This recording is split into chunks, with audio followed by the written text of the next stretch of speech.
You don't want to be every time, no. I would like to personally welcome you to Man Hour After Dark. Say that then. While I bring you the host, Mike, Buck, and Cone. You know who's coming to the stage. Sports talk than what you about to hear right here. I second that. Go.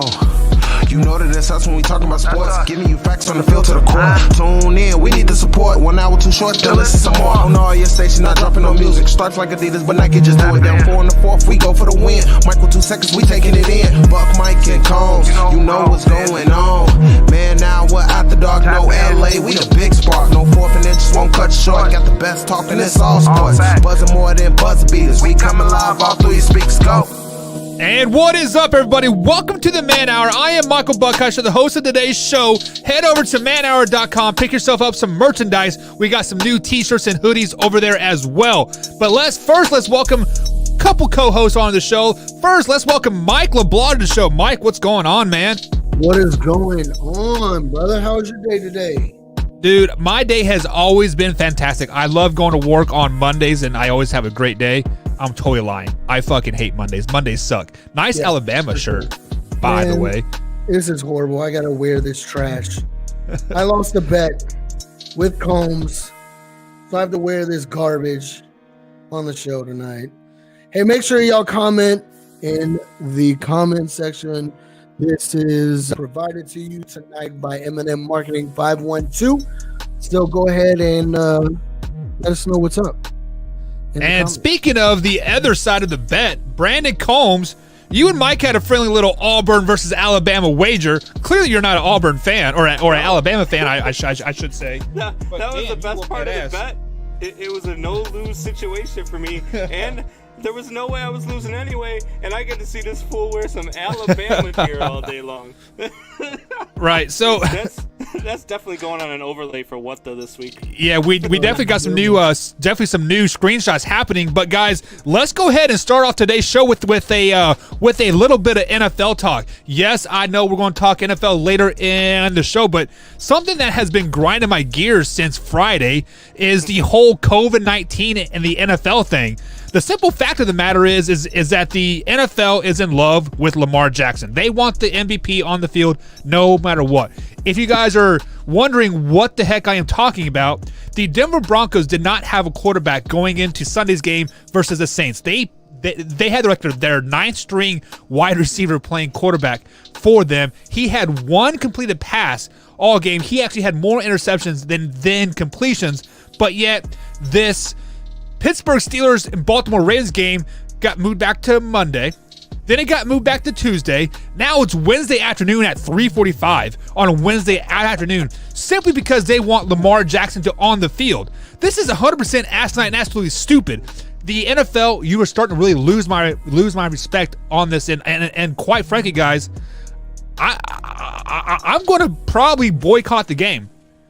I mean, granted, You're right. Like Lamar Jackson is complete trash, and his season is going down quickly.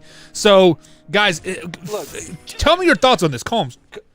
COVID in the NFL shows every damn day that they only care about the money. They only care about the money. They're telling all of us around the country, hey, stay home, don't have too many people over for Thanksgiving, don't celebrate it with your family. And on Thanksgiving, the Dallas Cowboys are at 25% capacity in their stadium. But I can't have 10 people for Thanksgiving? Give me a damn break, man. The NFL does not care about anything but the almighty dollar. And that's why they didn't care about Denver's quarterback situation, but they want Lamar on the field versus the Steelers. It's about the money. Nobody was going to watch that Denver game anyway. Everybody's going to watch this Lamar versus the Steelers. So it's stupid. I mean, it's clear that the NFL only cares about one thing, and it's not the players. Agreed. 100%. I mean, look, the Ravens got put, and Buck, to your point, they want Lamar Jackson to be the MVP so damn bad. They've pushed the Ravens game all the way to Tuesday now. Wednesday. Huh? It's Wednesday. Oh, now it's Wednesday. I saw it was Yeah. Tuesday this morning, so Yeah. now they pushed it back to Wednesday. At 3:30 because they can't interfere with the tree lighting ceremony in New York. This is horrible. There are quarterbacks. There have been players throughout this whole season that had to sit out because they had COVID, and now because it's Lamar Jackson, they're going to accommodate the Ravens so he can play.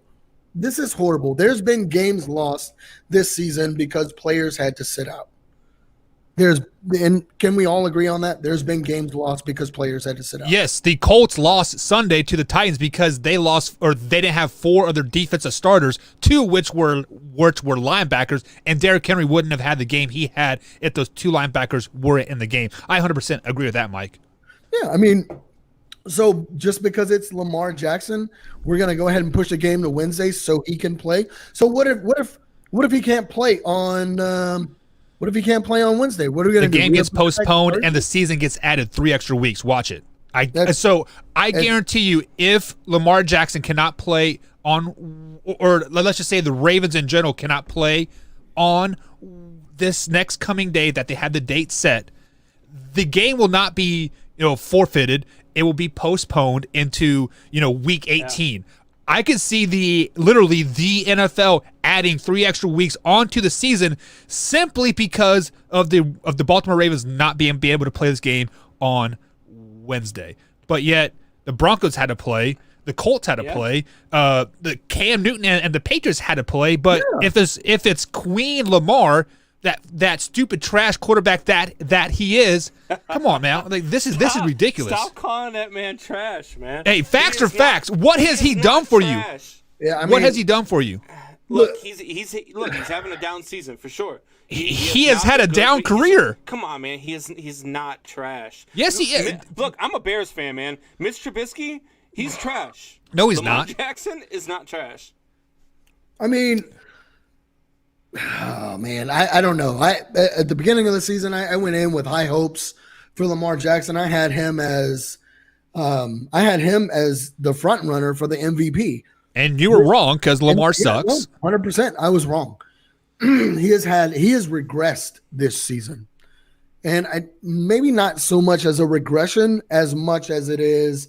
There was a whole season of game film on him last season, and now teams are starting to figure out how to play him. I don't know what it is. I mean, if you look at his throwing mechanics and the way he's throwing the ball this season, it's kind of ugly. And I'm gonna have to agree with Mark. First things first, Mike. Nothing has nothing has changed about his mechanics. Nothing has changed about his game. It's simply the fact is that when you have film on you, just like you said,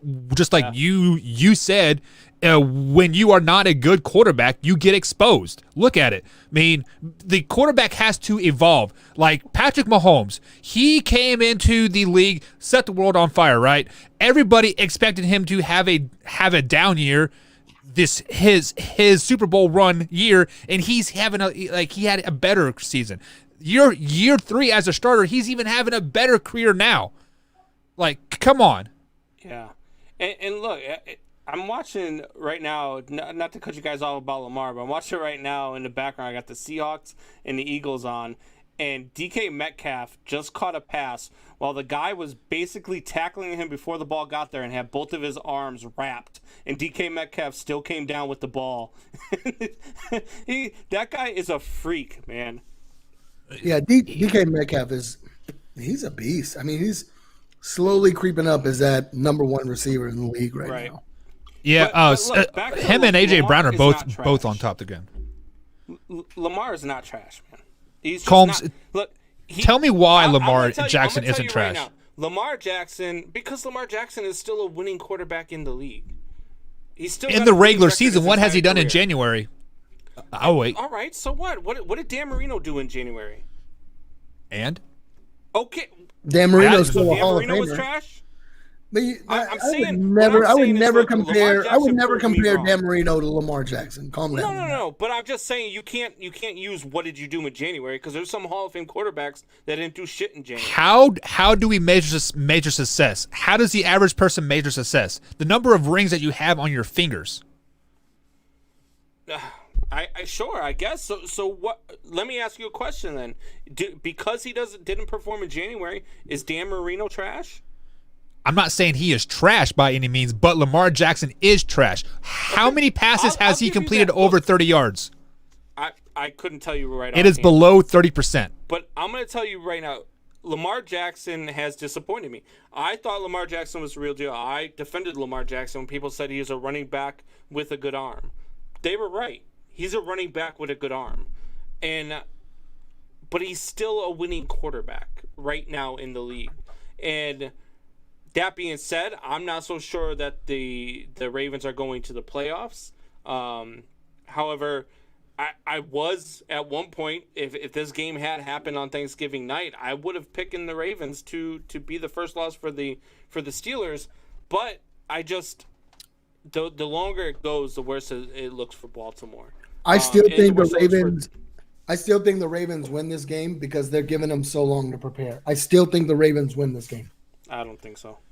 Yeah, so guys, if you guys are watching this over on our YouTube page, youtube.com/Mike and Mike Man Hour, we do have a poll going up over there, and the poll question is, does the NFL love Lamar? And it's a simple yes or no question. Exclamation point vote yes, exclamation point vote no. Make sure there's a space between the vote and not a carrot, Combs. But with that being said, let me ask you this, guys. If this game does get moved back from the scheduled date now, which is true. It's true. So John says Combs doesn't know what a good quarterback is. He is a Bears fan. I like Jake Cutler, Combs. I mean, he was a good guy. And that's the problem. Jay Cutler is the greatest quarterback the Bears ever had. That's issues. So, but nonetheless, guys, let me ask you this question: if the Ravens-Steelers games gets moved from Wednesday afternoon, like it's scheduled now, not canceled but postponed and moved, do you have any doubt that the NFL is all about the money at the end of the day, Mike? I don't have any doubt right now. Yeah, same. I don't have any doubt right now because you wouldn't have moved it. I just don't think it's. I think it's super biased. You move the Ravens game because Lamar Jackson tested positive, but you didn't move any of the other games. Well, the Colts game. They moved the Ravens game because they're having a whole bunch of, and they're still having positive tests in Baltimore. That's why they keep moving it. What about the Patriots? I'm not so sure it was just Lamar, but at the same time, you make them play just like you made the Broncos play. You make them play with their practice squad if they have to. Yeah, you make them play. You make them play just like you made the Colts play against the Titans. Yeah, you can't say that you're going to, not move a game and then go ahead and move a game. Do you guys think we'll add extra weeks to the end of the NFL season to make this game happen? They're gonna have to. Yeah, they're gonna have to. Are you guys okay with that? The NFL, the lack of preparedness for the COVID situation and an outbreak has boggled my mind all season long. And their refusal to extend it and to move the Super Bowl and to move all the stuff that lines up with the Super Bowl because of how much money it brings in has been astounding to me. I have no reason why they didn't have 3 extra weeks planned between the final week of the season and the playoffs, because even if you didn't need it, you could have always moved up the playoffs. But thank you, Chip. They didn't have any. They didn't have any. Plan in place for COVID, and it boggles my mind because you had 3 sports ahead of you that played their seasons and did it successfully. In a bubble. So let's face it. I just don't get it. All right, guys. So let's go ahead and take a quick little break. On the other side of the break, we have Way or No Way, presented by Big Dog Poker. We'll be right back after the break, guys.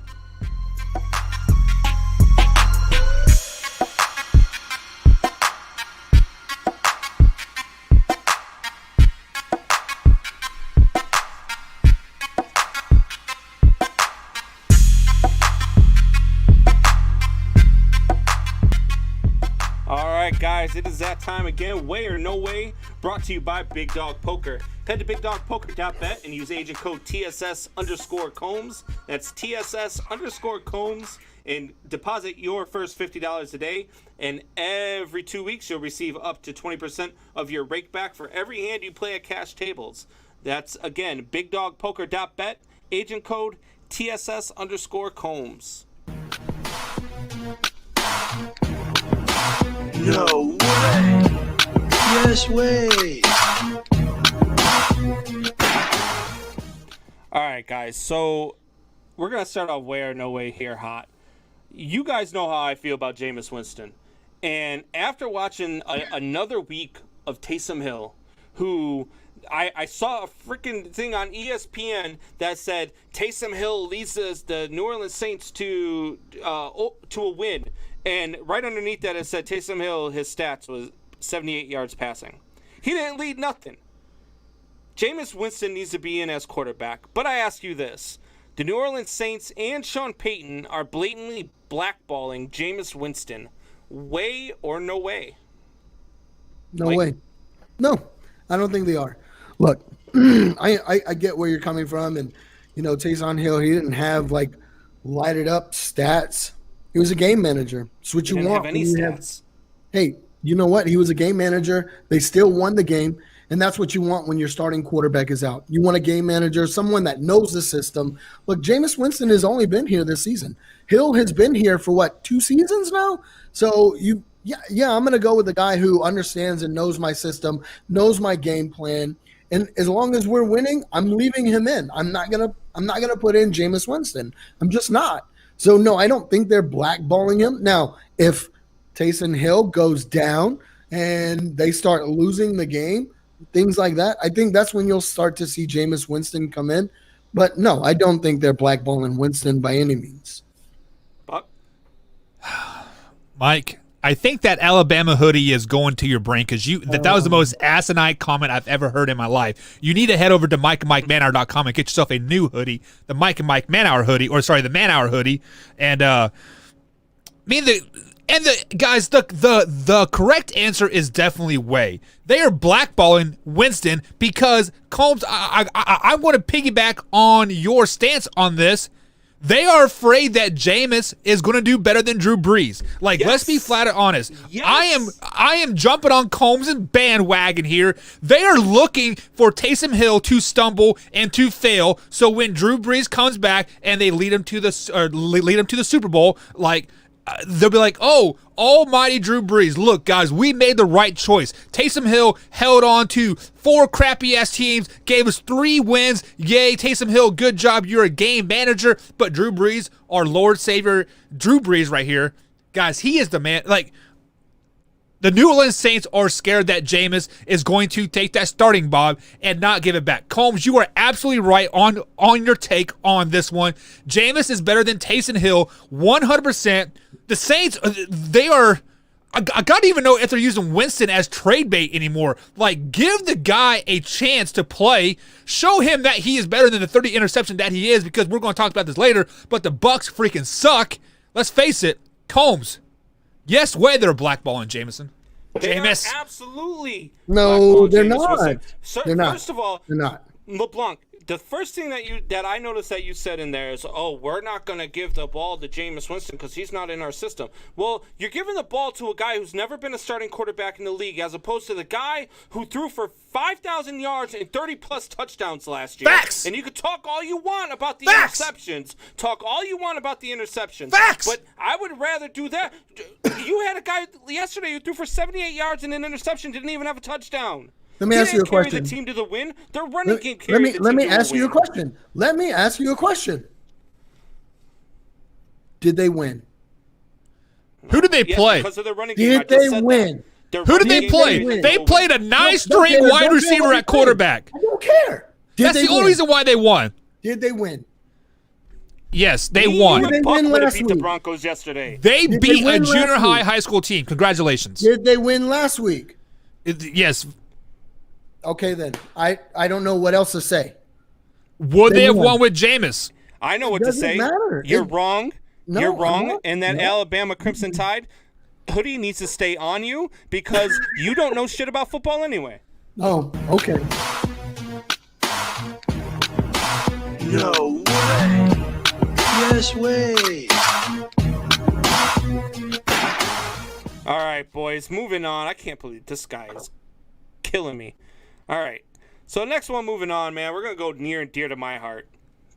And there's only one way to answer this. So I'm going to be very disappointed if either one of you go in the opposite direction of what the answer is here. The Chicago Bears should fire Ryan Pace and Matt Nagy immediately before this Sunday's game.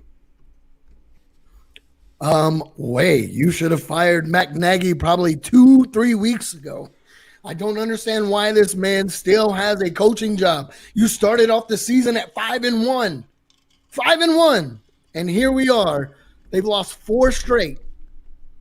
Why? 5 straight. 5 straight. Why in the hell does Matt Nagy still have a job? Why? I don't understand this. Look, there's a lot of talent on that Bears team. I think Mitch Trubisky could be. I think he does have potential to be a good quarterback. I don't think Matt Nagy is the coach to coach him and coach him up. I really don't. Trubisky was good in college. He was a good pocket passer. Look, shake your head all you want. Shake your head all you want. I don't think he is being coached the right way. This whole team, the defense, it's just falling apart with Nagy's game plan. Yeah, he should have been fired 2 weeks ago, 3 weeks ago. Mike, once again, that Alabama hoodie is rotting your brain. Come on, man. Come on, man. The correct answer is no way. Matt Nagy led the Chicago Bears to the playoffs just 2 years ago, right? The only reason why they probably didn't go to the Super Bowl is because their kicker. Did Matt Nagy teach their kicker how to miss that field goal? Was it wide left, Combs? Was it wide left or wide right? Right now. I don't even want to talk to you right now. But either way, they should have went to the Super Bowl that year. Wasn't that the year that Philadelphia Eagles won the Super Bowl as well? So they probably would have won the Super Bowl.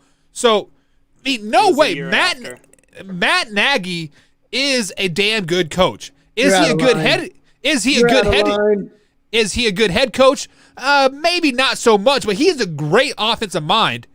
And the fact of the matter is that he doesn't have any players. If you are saying he has all the talent in the world, is Mitchell Trubisky your talent? Is Nick Foles your talent? Is Montgomery your talent? Come on, who is your talent over there? Come on, Matt Nagy, no way he should be fired. The only person that should be fired, the Chicago Bears offense.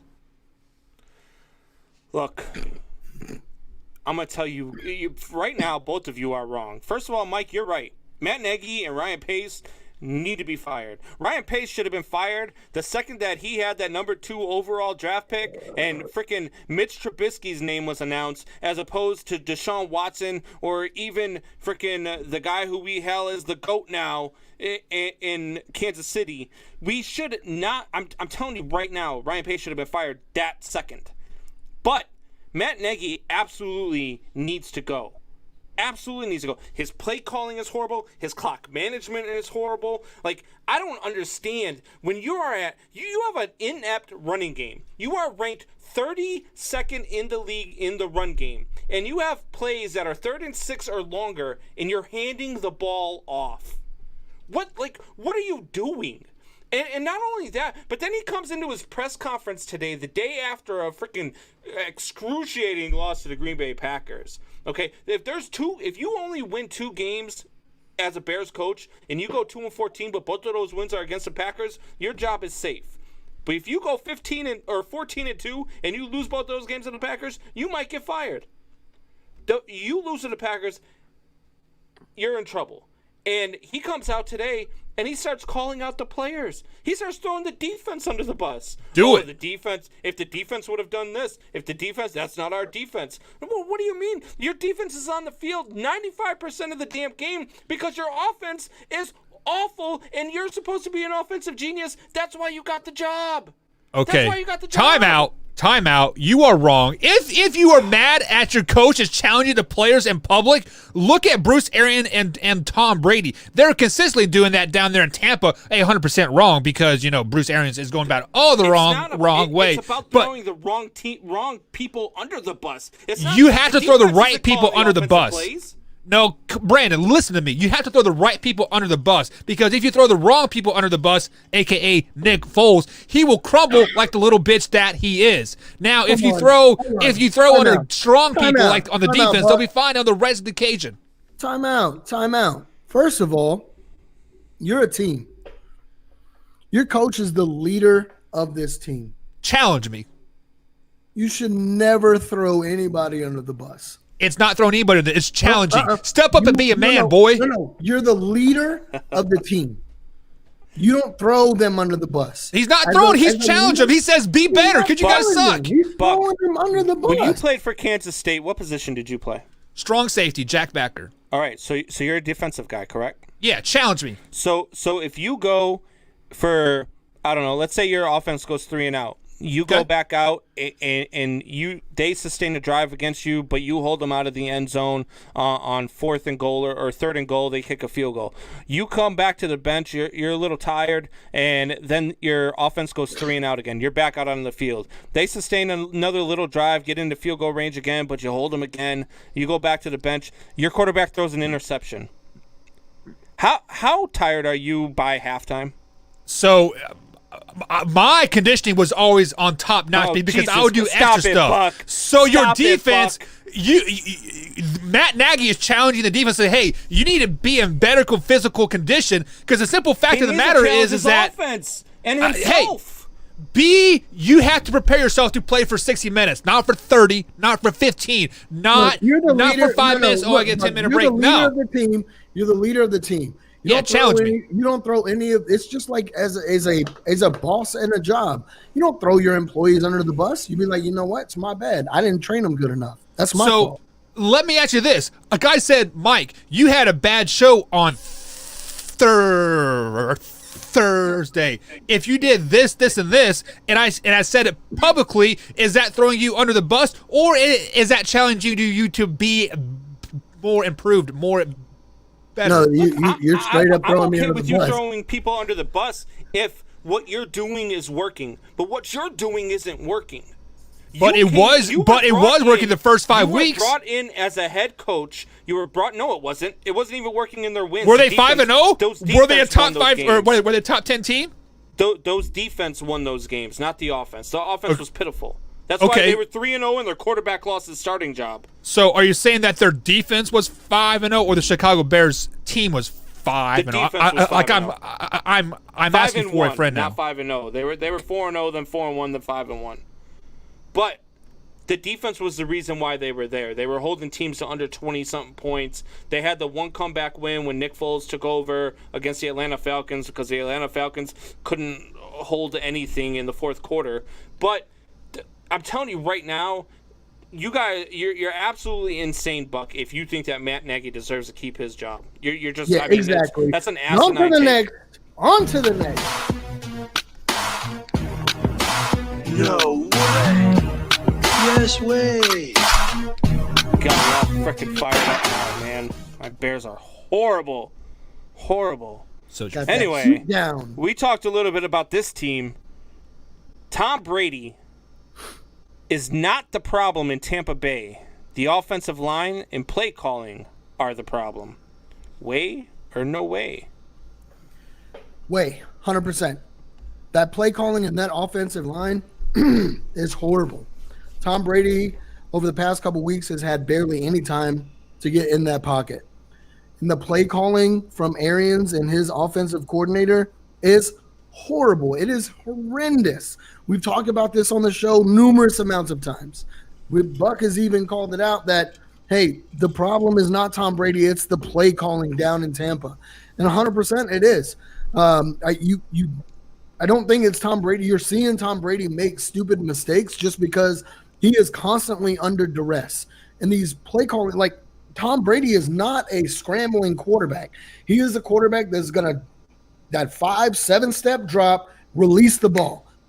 I don't understand why they're calling these plays where it's going to require him to roll out left and it's going to require him to roll out right. That is not Tom Brady. It's never going to be Tom Brady. It wasn't Tom Brady in New England. It's the play calling. They don't understand what the hell they're doing down there in Tampa Bay, and it is starting to show. And this team is starting to go down. You know, you are right that I did say that Bruce Arians and Byron Leftwich was calling bad games. However, Tom Brady called his own plays last game. What made Tom Brady successful in New England? It was getting the ball and releasing it under it was like 1.5 seconds was his average release time. Right now in Tampa, his average release time is over 4.5. So he is literally holding the ball for 4 seconds, surveying the field. Why? Because the fact of the matter is that Tom Brady's progression is slowed down. Tom Brady's reaction has slowed down. Tom Brady's expectations should be 8-8 right now because Tom Brady is going over that cliff and we're seeing it go down really, really quick. He has 7 interceptions in four games. Is that the play calling? You can say that, but the fact of the matter is that Tom Brady is calling his own plays now. So therefore, it's not the play calling. It's Tom Brady. He is over that cliff, 7 interceptions in 4 games. It is Tom Brady's issue, and he sucks. Did you have lunch with Max Kellerman today? You know what? I should have. Because you sound just like Max Kellerman. Yeah, he's coming to a cliff. And Max Kellerman said this 5 years ago, and Tom Brady's won 2 Super Bowls since. Give me a break. He is not falling off a cliff. He's not. Look, is he the same guy he was 6-7 years ago? No, of course not. So he's over the hill. The guy's 43 years old. But every time he steps back, there is a defender in his face. That offensive line is garbage. And trust me, I'm a Chicago Bears fan. I know garbage offensive line play when I see it. That offensive line is absolutely trash. And the play calling of Bruce Arians is not allowing them to succeed. That entire team is going down because of Bruce Arians and the play calling and the play of the offensive line. That defense is really good. Their receiving core is really good. They've got a really good running back, and they've got the greatest quarterback of all time. I'm telling you right now, it's the offensive line play, and it's Bruce Arians.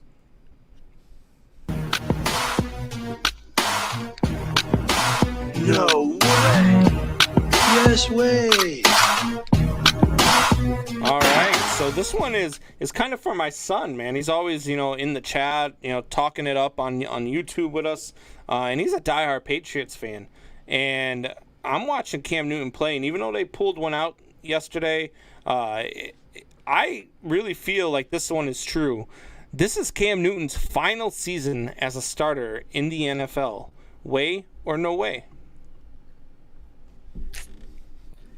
No, I don't think it is. I mean, this is Cam Newton we're still talking about. He's coming back after, basically 2 seasons off. I don't think he's shaking that rust off. I do think Cam Newton will be a starter in the NFL. I don't think he'll be a starter with the Patriots. The Patriots system just does not fit Cam Newton. Cam Newton doesn't fit in that system. And we all know that Bill Belichick has a system for his offense. And by the way, before I continue, I just want to say, Combs, who's stupid now? Because you called me dumb and stupid for taking the Patriots against the Cardinals. The Patriots pulled it off. I digress. How did Alabama do this weekend? You know what? Doesn't matter. Doesn't matter. I do think Cam Newton will be a starter in the NFL. There's plenty of teams out there that could use his services. I don't think he'll be with the Patriots next year, though. And the correct answer is no way. Cam Newton is not going to be a starter next year in the NFL. No way, no how. You can call him. You can say the Patriots are a system quarterback, type of thing. That's why Tom Brady was successful because he's a system quarterback. Shut up. But Cam Newton only had 84 yards and 2 interceptions and 50% completion percentage versus the Arizona Cardinals. Did they win? Yes. What was his QBR rating? 23.6. They had more points in his QBR ranking in this game. I've had enough of you. You stop. Tom Brady is the GOAT. You just in stop the with the nonsense. Just stop. He is not a system. Okay, so in his system in New England, how are they doing this year without him? What's their record right now? 5-6, correct? Correct. All right. So they've lost 2 more games this year without him than they did all of last year with him. They also missed the starting quarterback for 2 weeks. They've missed a starting quarterback their entire season. Cam Newton's not a starting quarterback in the league, and you just said it. Yeah, that's what I thought. Moving on. My bad.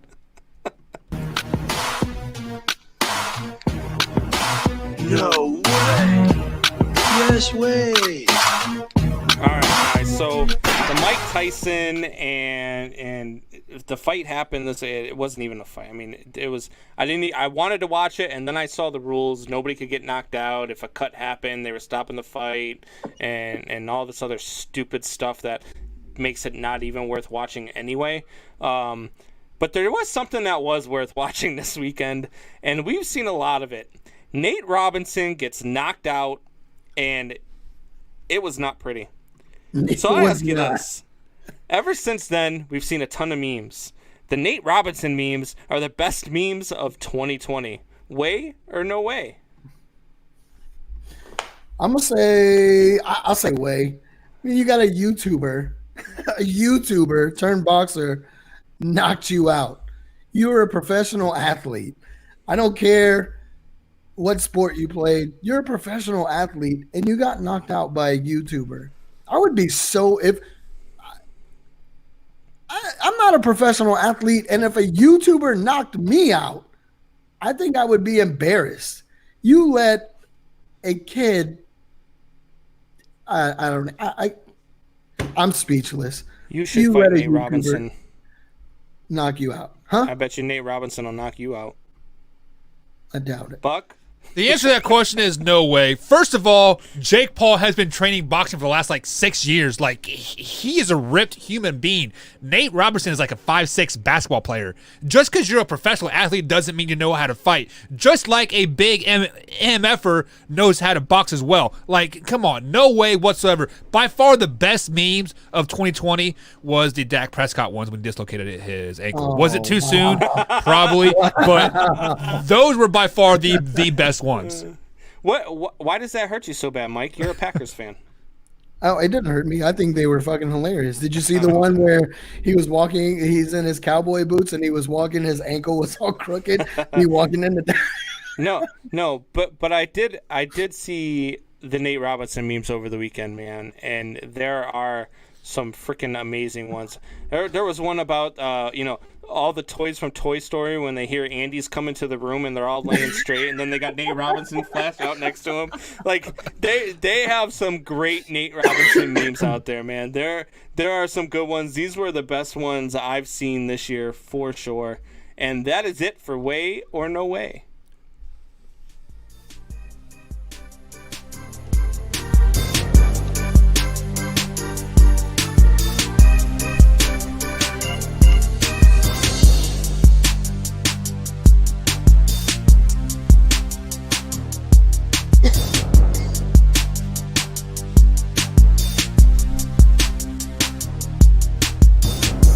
Alright guys, so it is time for another promo read. We love these promo reads.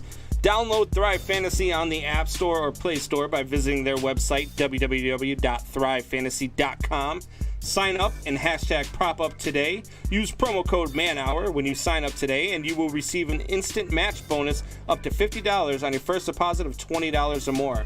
Guys, I gotta tell you, they are quick with that match. I downloaded my $50 this past weekend, and as soon as I downloaded, by the time I got to the home screen, I had $100 in the account. So they are good with it. Go ahead and definitely do your deposits and get in on Thrive Fantasy today. All right, guys, it is time to talk a little NFL from Sunday. It is time to recap the week and basically talk about what has happened. So first things first, guys, as we saw the Sunday afternoon game, we saw the Kansas City Chiefs take down the Buccaneers 27-20 or 24.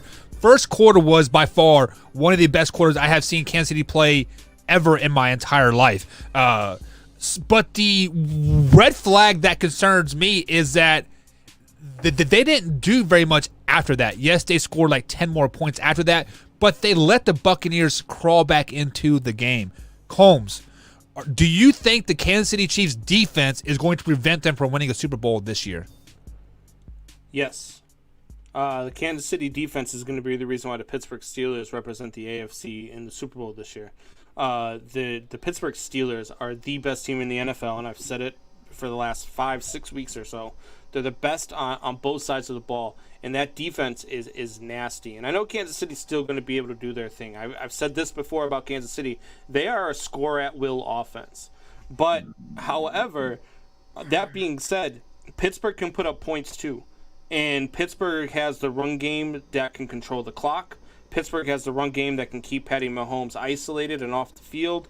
Pittsburgh is the team to beat in the AFC, and that defense is absolutely holding Kansas City back.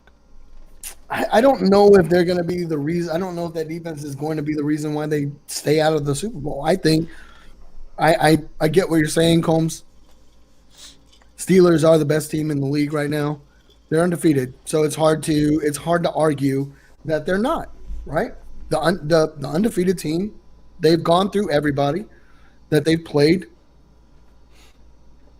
If Kansas City plays the Steelers for the AFC Championship, I'm going to go with Kansas City, and here's why. Kansas City always plays to its opponent. Facts. Whether they're a crappy team, they play down to their opponent. If they're a good team, Kansas City plays up to that team. I think Kansas City, and they are a score. But don't you think Pittsburgh with that run game could isolate Pat Mahomes and keep him off the field? That's what you need to beat the Kansas City Chiefs. You need to keep their defense on the field and keep Pat Mahomes off the field. I don't think so, because let's be honest, Kansas City is not the greatest run. They don't have a great run defense. No, their run defense is a strength of that defense. When the Buccaneers started to pass the ball down the field is when the Kansas City Chiefs had problems. Yeah, but when you start when they start opening up that passing game, the run game starts shining, and you know that, right? So I think when something like that happens with Kansas City, they're not going. The Steelers aren't going to stay on the field and sustain long drives. They're going to start getting chunk yardage off of these run plays. So I don't think you're going to keep Patrick Mahomes off the field for very long unless your running back is running 10 and like gets tackled on purpose to keep him off the field. I mean, that's the key. You've got to keep Patrick Mahomes off the field if you want to win against Kansas City, because they can score at will, and they will score when they want. So we have seen teams try to keep Kansas City Chiefs offense off of the field, but then they counterattack and they sustain long drives themselves, but they score. The Kansas City Chiefs defense is a bend, don't break. Yes, they will give up tons of yards, but they'll keep you out of the end zone, and they'll only give up 3 points. And like when you only give up 3 points and your offense scores 7, I mean, you are going to win a lot of games, right? So, and then I can't remember what game it was, but the Chiefs, they ran the ball like 40 times in a game.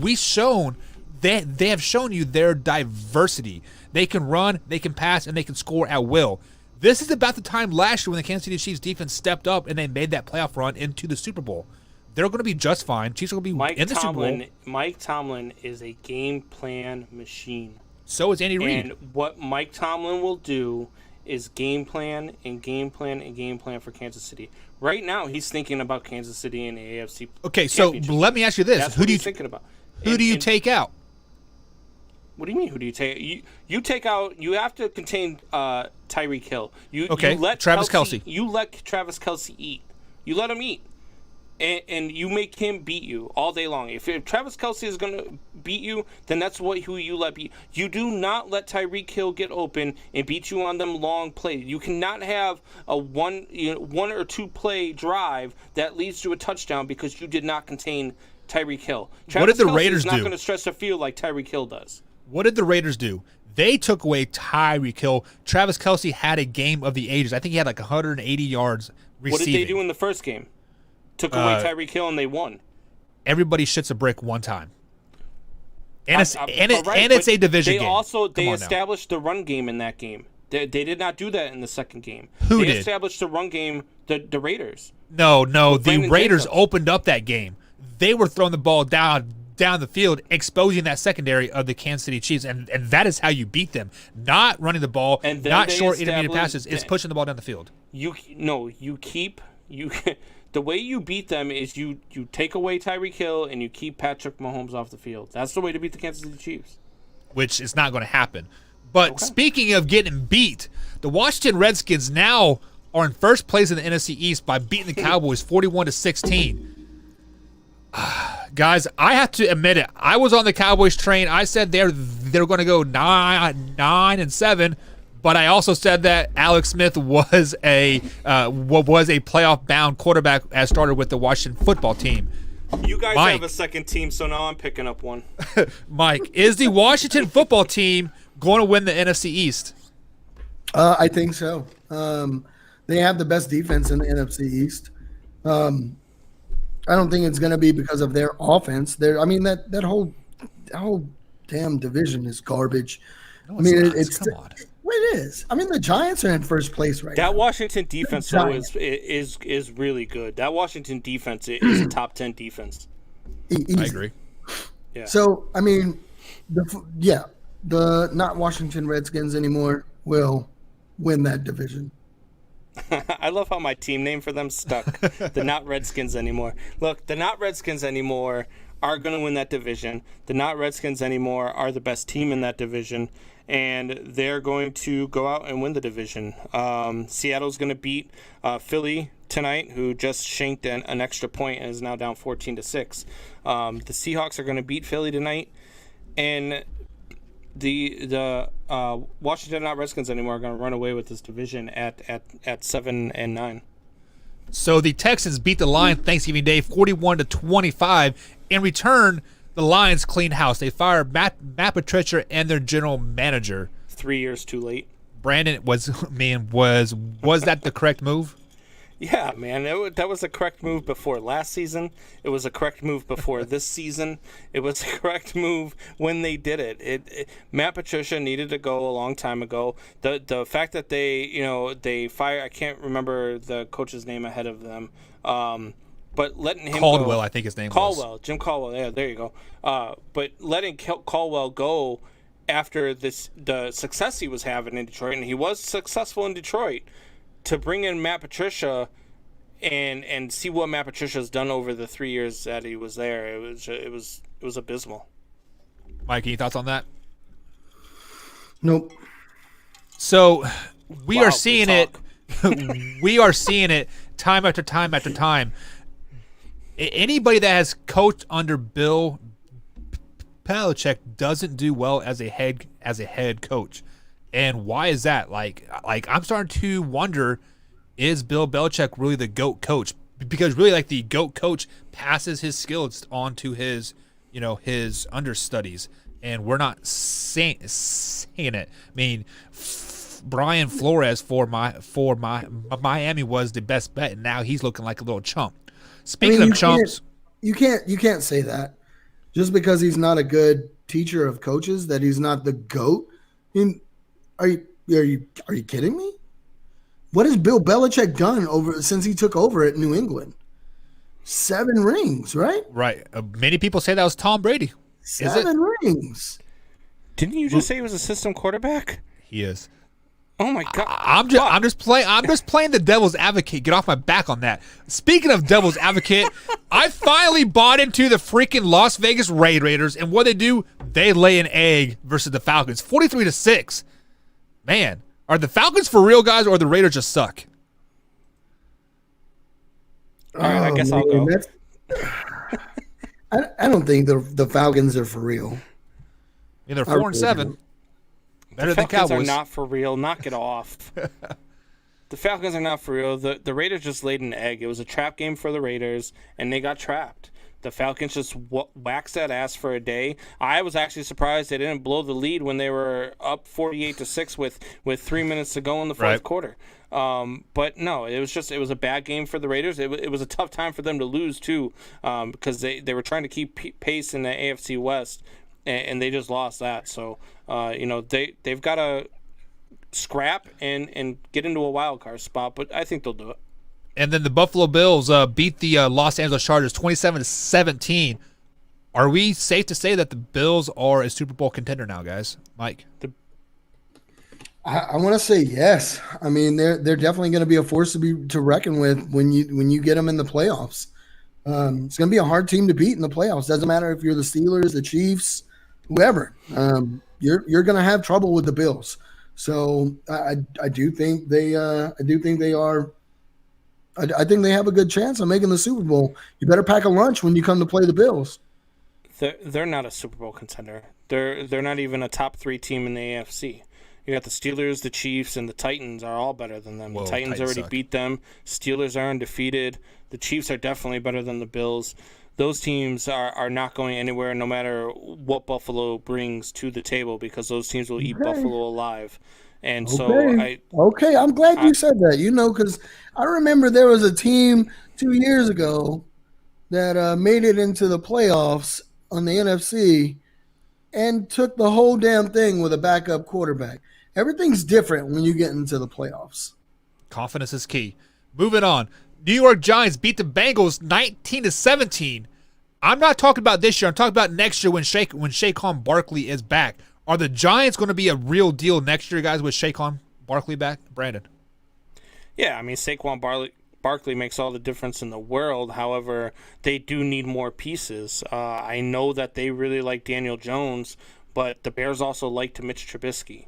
You need to move on from Daniel Jones. You need to go out and get yourself a quarterback, whether it's through free agency, whether you bring in, I mean, I don't know, a Jameis Winston type guy. You bring someone in who can start in the National Football League who's not Daniel Jones to play with that young receiving core, and you add Saquon Barkley to that. They've got a decent offensive line. They've got a decent defense. They definitely need more pieces on both. But they'll be better with Saquon Barkley. They're not a 1-15 team. Yeah, they'll definitely be better with Saquon Barkley for sure. But let's be honest, the Danny Dimes experience should be over. Let's call it the Danny Dimes experiment is over. The only reason why Danny Dimes is the quarterback of the New York Giants, let's be honest, is because of Peyton Manning and Eli Manning. That's it. Other than that, he is not a top. He didn't get taken in the first round without the backing of Eli Manning, New York Giants best quarterback, whatever you want to call him. If it's not for the Manning brothers working with Danny Dimes over that offseason, you don't see Danny Dimes as a quarterback of the New York. See him in the NFL. And guys, I told you this back when Saquon got hurt, was it week 1 or week 2? This is a blessing in disguise for the Giants because they are just not going to hand the ball off to Saquon anymore. They're going to learn how to play football. Daniel Jones is going to evolve as a quarterback, and we're seeing it. I mean, they're 4-7. Everybody wrote them off when Saquon got hurt. Guys, they're leading that division. They are a playoff-bound team. 4-7. They are a playoff-bound team without Saquon Barkley. With Saquon Barkley in the mix, they are only with Daniel Jones, Super Bowl. They're playing in a You know what you remind me division. of, Buck? You know what you remind me of? You remind me of that addict who keeps going back and forth to rehab, but knows that as soon as he gets out of rehab, he's going to see his dealer because you don't even believe the shit that you're saying that's coming out of your mouth. But There's the no way facts you are believe is the that stuff the that's coming Giants out are of your better mouth. this year without Saquon. They have learned how to play without him. Stop it. The passing game has evolved. The line is getting They're better. Come on. 4-7, Buck. Buck. It doesn't matter. No,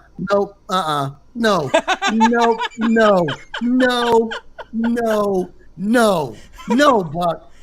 The Giants are not better. I told you not to give him without admin Saquon rights. Barkley. Are you smoking crack? I'm not smoking crack. The facts are is that